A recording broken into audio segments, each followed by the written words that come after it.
Okay, in this multi-story two-bay moment resisting frame, we're asked to use the portal method to estimate the shears and moments in the beams and columns.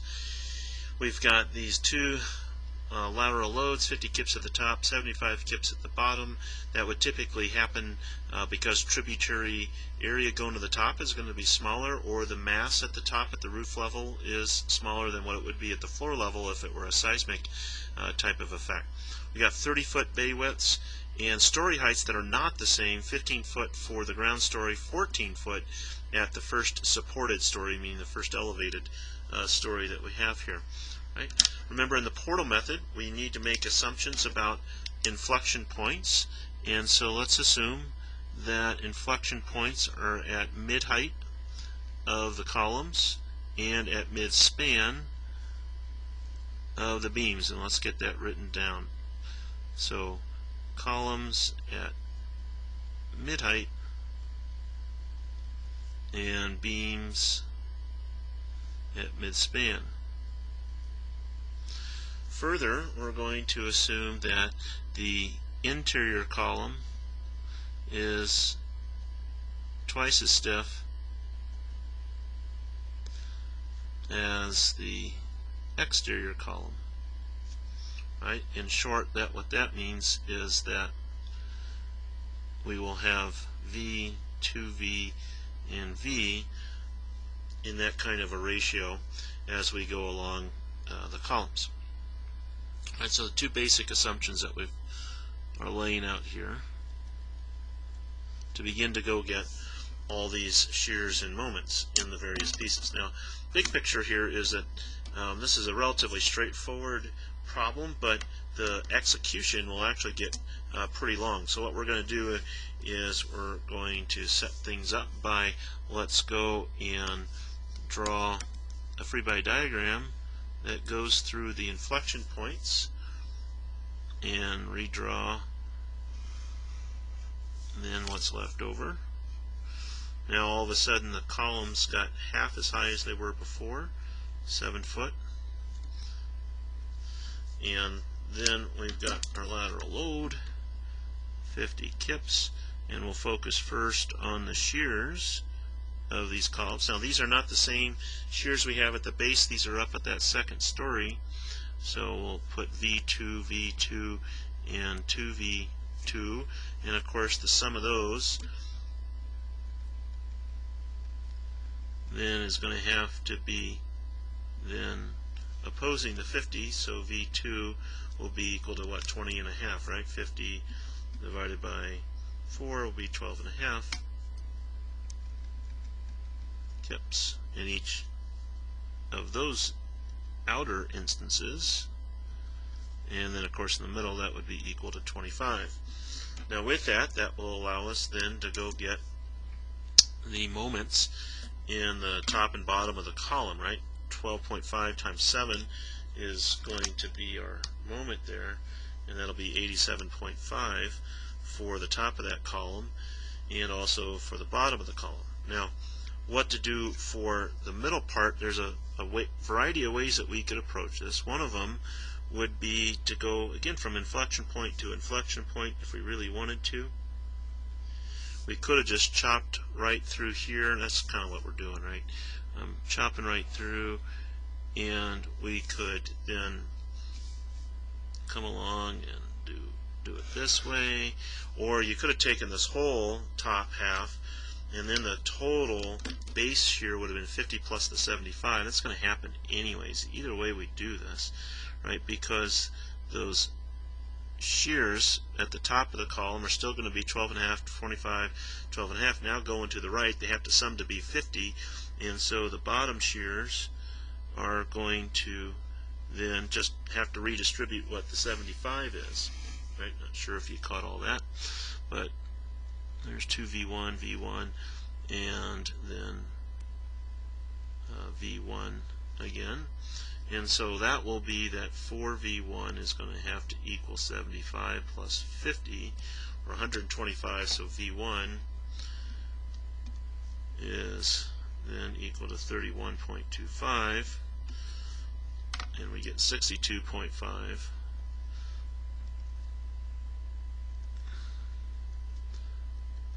for the middle shear.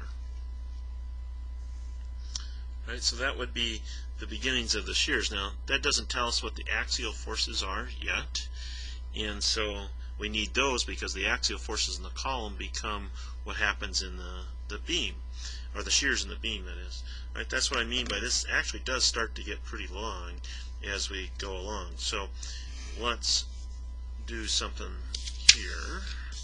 The following. We're going to make this look a lot smaller now. And I'm going to do the whole building in one small little piece, and I'm going to go get the moments in the columns and draw those. Right, so these lateral forces are trying to shear the top of the column right here, and they're trying to pull everything to the right. It's going to create a bending moment at the base of the columns. They're going to look like that, going in the counterclockwise direction. They're going to be equal to this shear force at the top of the column right at the inflection point times whatever that distance is down. Since we assume that that was at the midpoint, right, so we had 7 foot here, but now 7.5 there, it means that when we get to the base of the column, then we'll have 31.25 times the 7.5, or 234 and change down here at the base, right? And so again, that's going to be going in this direction, because in this case we assume the inflection point was at the midpoint. It does mean that we're going to have then the same moment at the top, and going in the same direction, so that our column moment diagram is going to be what we call sort of anti-symmetric.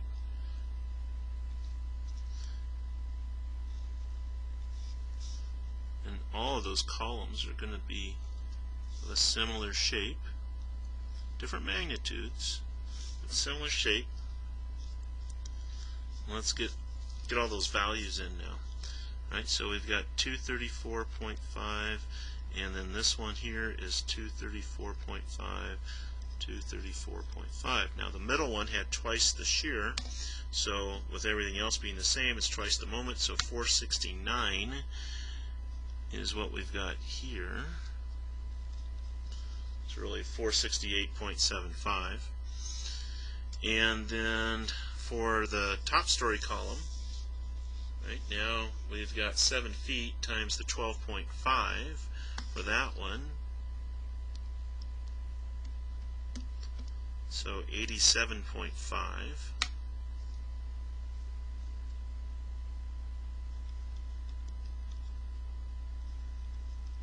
I'm not right now very focused on what the signs are. We're just drawing them on the compression side of the member. You can always come back and clean this up later. And so that makes the middle column, since it's twice as much, to be just double the 87.5. And that's all the column stuff. Now, as far as the beams go, then there's a variety of things that we could play with here. One of them, which is, if we go look at where this inflection point is for right there, right, that would mean, not quite sure where to do this little free body diagram, so let's show it right in here, that you've got 15 feet there, 7 foot there, and we've got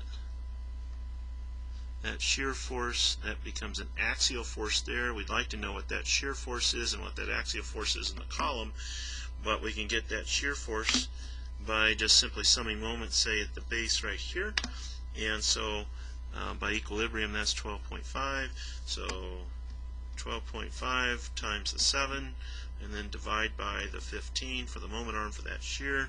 That becomes 5.8, and then 5.8 times 15 is going to be then a smiley face moment of 87. Oh, hey, look, it's exactly 87.5, just like it should be. Likewise, when you start going and doing the other ones, you're going to get the same thing going on here that we've got in the beams that we had in the columns, and all set up by that inflection point being the middle. Right, we've got to have that magnitude be the same as we go around this top joint like that, and we get 87.5 here, 87.5 there. That all is the way it's supposed to be. And note here again, now we'll do a true free body diagram of the joint, and so that 87.5 is there and there at that top left level. Right.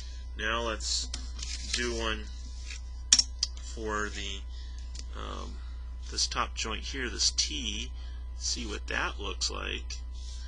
And again, now this is not this free body diagram here, this is really tiny, super close to the joint, and we get from the column we get 175, and from the beams then we get resisting moments of 87.5, 87.5. Those have to work in concert with each other to resist that 175.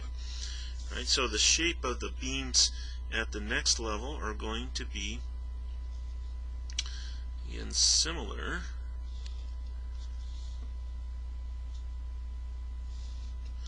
And this may not be so obvious how that's going to work out, so let's take a look at this joint right here. Again, a joint, so this little stem of the T that I'm showing is really tiny. Doesn't have any length to it. That's why I don't have to show the shears. And so we've got 87.5 and the 234.5 acting together, and that's a net of 322 this way. Right, so that's what that number should be. Right there's 322. We're going to get a minus 322 at the other end as well. At least I think we should. And so we know we're going to have the 322 here. Let's go find out what happens at that middle joint. See if we've got the equilibrium to support that notion of the 322. So this is that middle joint, and we've got 469 from the top of the bottom column. We've got 175 from the top or the bottom of the top column. And so 175 plus the 469 equals 644. Divide that by 2, and that's 322. And so it really is working out to be as I suggested that it might turn out to be. Now, how do you really know how to do that? Well, you pull out the member as a free body diagram. You can do these other little pieces, assuming the inflection points. There's all of these ways that you can derive and prove what turned out to be the case that I showed here. The big thing that you're going to look for in a situation like this is this reverse curvature of all these beams and columns, these moments that are of equal opposite value on opposite ends in this portal method, assuming that all of these other things are true, such as all the columns are the same size, all the beams are the same size, when at the same location, that is, and that we've got this, when I say the columns are the same size, I mean here and here are the same size, there and there are the same size, these are the same size, and then these two beams are the same, these two beams are the same. Not that every single beam is the same, and not that all the columns, because remember we said twice as stiff there. So there's your moment diagram that you end up with for this portal frame, and the characteristic aspect of those that we should expect to see that comes from a single story portal frame and just gets expanded on out to this one.